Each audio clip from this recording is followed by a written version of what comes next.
Hello everyone and welcome to Monsters of the Past's Mind Thing, whatever I called this video. As usual for these spin-off videos, I'm your host, Mr. G from an alternate dimension. And today I'm here to share with you 5 stories of fossils that turned out to be either something else or completely fake altogether.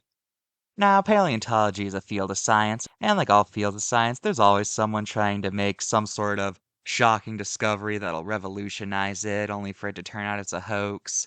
No field of science is immune to things like this. So today, we're going to share 5 stories of fossils that were fakes. Well, not all of them were fakes, and in fact, not all of these were intentional frauds, some of these were just genuine misidentifications.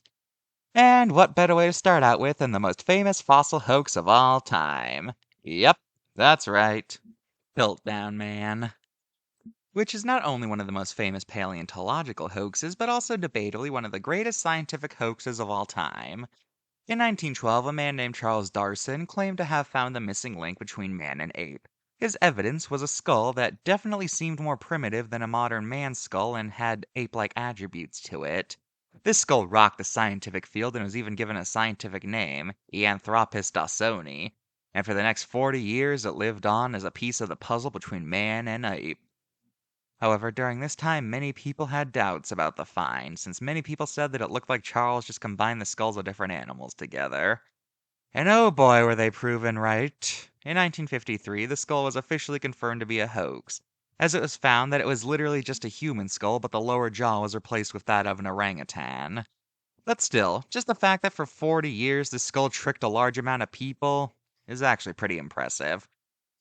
Next up, we got Archaeiraptor. In 1999, it was announced that the missing link between dinosaurs and birds had been found. Wait a minute.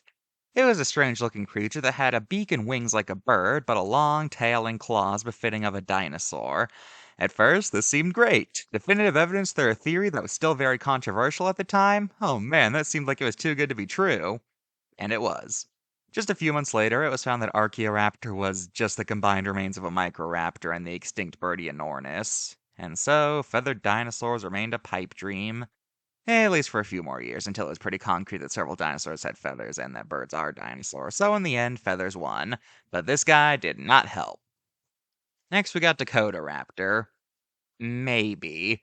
You see, in 2015, fossils of a large dromaeosaur were found in Hell Creek, aka a place where T-Rex lived.